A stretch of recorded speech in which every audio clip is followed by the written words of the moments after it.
Olá, irmãos. Eu tenho uma palavra de Deus para compartilhar com vocês, de um texto muito conhecido da Bíblia e muito utilizado de forma isolada.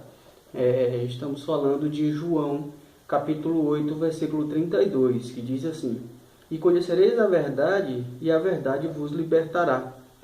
É normal a gente ver pessoas usando esse texto em duas situações.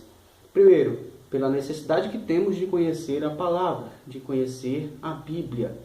E segundo, daqueles que julgamos supostamente conhecer essa verdade e não ser liberto.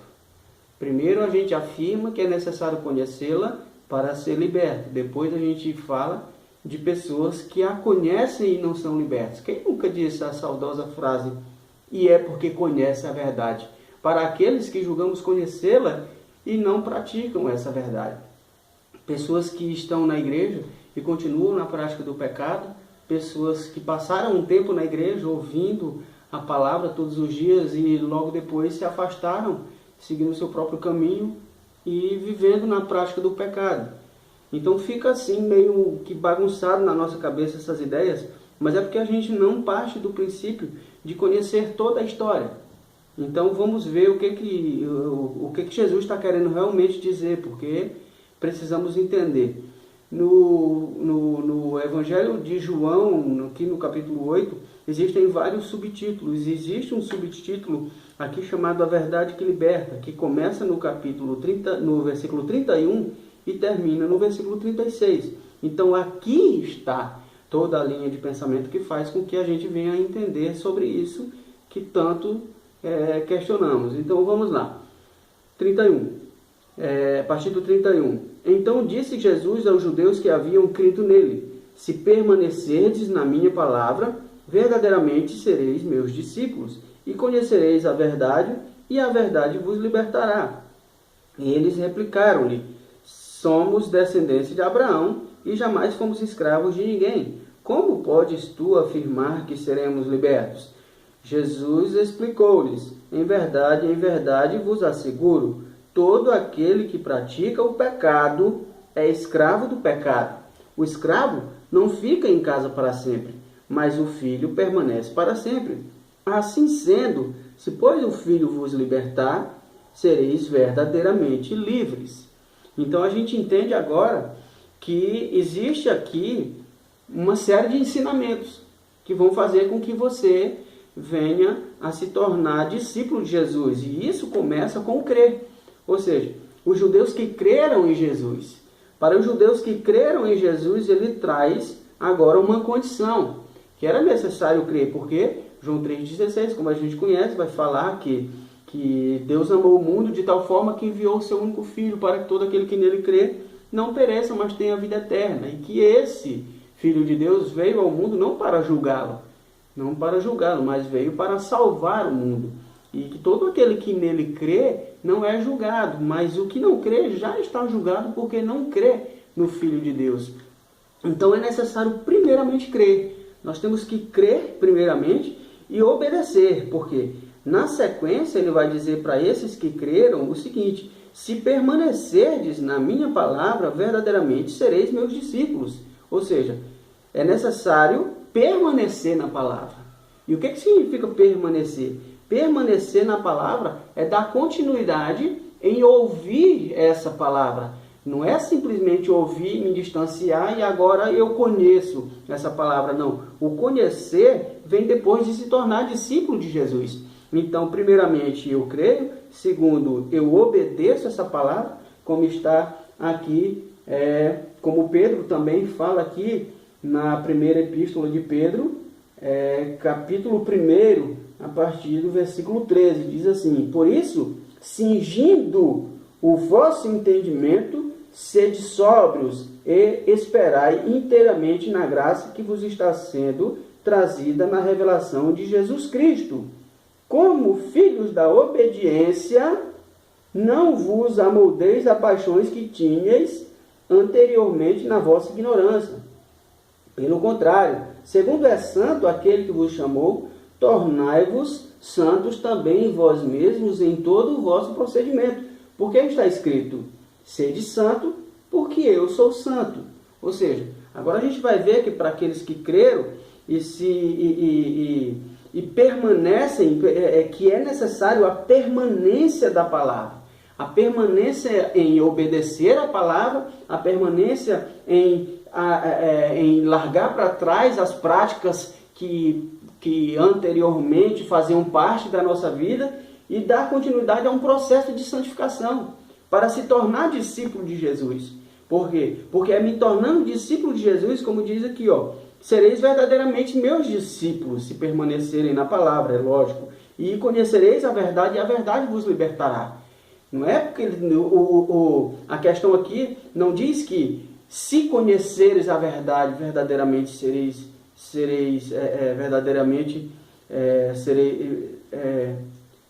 conheceres a verdade vos libertará.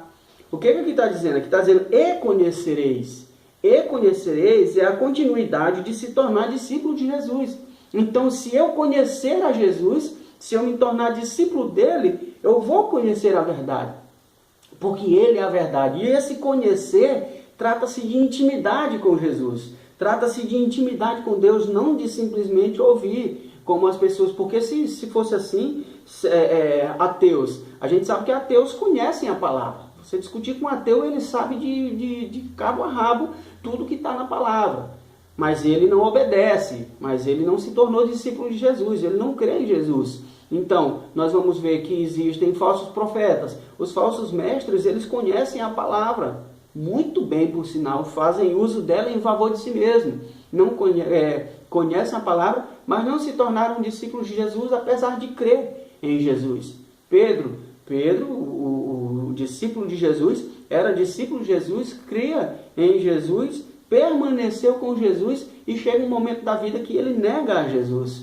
Ele nega, e quando ele nega, ele diz: eu não conheço este homem. Por quê? Porque ele tinha medo de morrer. Então, existem circunstâncias em que você conhece e não conhece. Então, tem um monte de coisas aqui que vai fazer com que a gente venha a entender somente nos tornando discípulos de Jesus depois de crermos e obedecermos a sua palavra.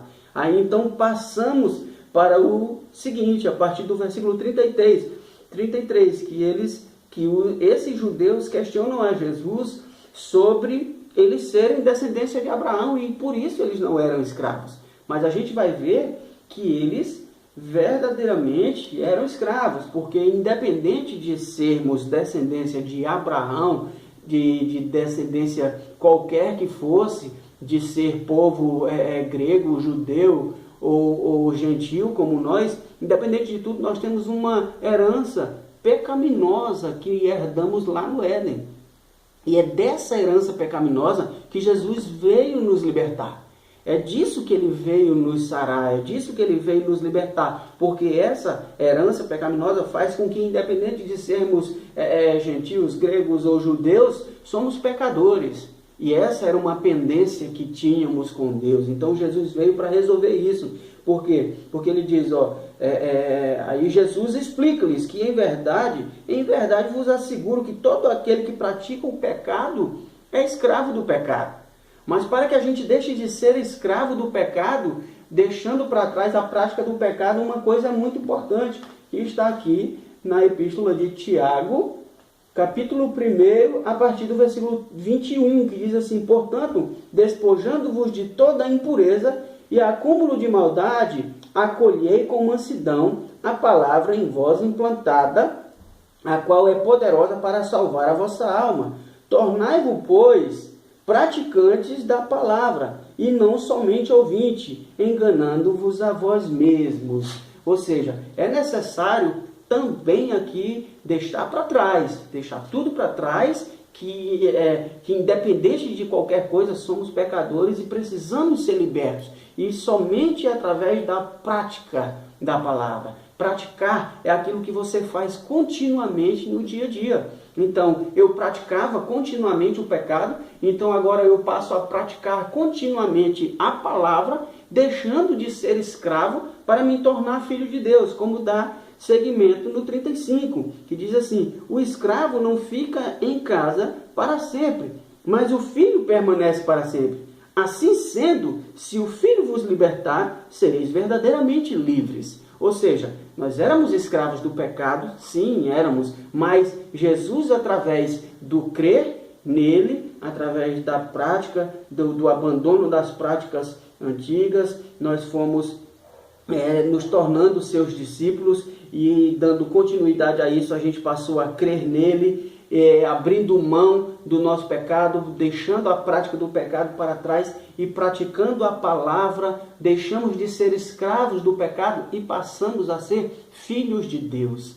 É aqui que está a questão. A primeira questão é me tornar discípulo de Jesus para conhecê-lo, e a segunda questão aqui, mais importante, é deixar de ser escravo do pecado e me tornar filho de Deus. Por quê?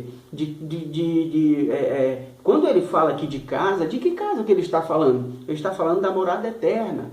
Ele está falando da morada eterna, que o filho é que é filho, que ele, Jesus, é que era o filho. E nós éramos escravos. Então nós não poderíamos permanecer nessa casa, mas ele nos libertou para que a gente fosse salvo para morar na eternidade com ele. Porque a gente vai ver aqui no 17, João capítulo 17, no versículo 3, diz assim: e a vida eterna é esta, que te conheçam a ti, o único Deus verdadeiro, e a Jesus, a quem enviaste. Ou seja, quando os discípulos estão ali com Jesus e eles estão, Jesus está ensinando a eles sobre o caminho, sobre tudo, o Tomé diz: Senhor, mas nós não sabemos o caminho. E Jesus diz: eu sou o caminho, a verdade e a vida. Né? Ninguém vai ao Pai, ninguém vem ao Pai, ou seja, ele vem ao Pai, senão por mim. E quando Filipe diz: Senhor, mostra-nos o Pai, e isso basta. Ele diz: olha, Filipe, estou com vocês, ou seja, estou convosco há tanto tempo e não me conheces. Né? Por quê? Porque quem vê o Pai, quem me vê, vê o Pai, porque o Pai está em mim. Então é aí que está a questão, meu irmão, do que Jesus veio resolver, a pendência de que éramos escravos do pecado. E ele veio para nos salvar de nós mesmos, para que a gente viesse a morar com ele na eternidade. E olha só o que diz aqui em 1 João, capítulo 2, a partir do versículo 2. E ele é a propiciação pelo nosso pecado, e não somente pelo nosso próprio, mas ainda pelos do mundo inteiro. Ora, sabemos que temos conhecido por isso, se guardarmos os seus mandamentos. Aquele que diz, eu o conheço, e não guarda os seus mandamentos, é mentiroso, e nele não está a verdade. Aquele, entretanto, que guarda a sua palavra, nele verdadeiramente tem sido aperfeiçoado o amor de Deus. Nisto sabemos que estamos nele. Aquele que diz que permanece nele, esse deve também andar assim como ele andou. Ou seja, isso trata de ser discípulo de Jesus. Estamos falando de crer em Jesus, estamos falando de permanecer na palavra de Jesus, estamos falando de nos tornar discípulos de Jesus, e depois de ser discípulos de Jesus, verdadeiramente conhecer a Jesus, largando a prática do pecado e passando a viver na prática da palavra, deixando de ser escravo do pecado e passando a ser filho de Deus. Por quê? Para morar com ele na eternidade, que foi isso que ele veio conquistar para nós. Então, estamos agora aptos a morar com ele na eternidade. Por quê? Porque no 36 conclui perfeitamente quando ele diz: assim sendo, se pois o Filho vos libertar, sereis verdadeiramente livres. Agora sim nós entendemos que a gente deve sim realmente conhecer a palavra para muitos fins, para que a gente venha a se tornar discípulo de Jesus, mas não é o simples fato de conhecer a palavra propriamente dito, mas é de conhecer a Jesus, porque é Jesus quem liberta. Amém? Deus seja louvado sempre.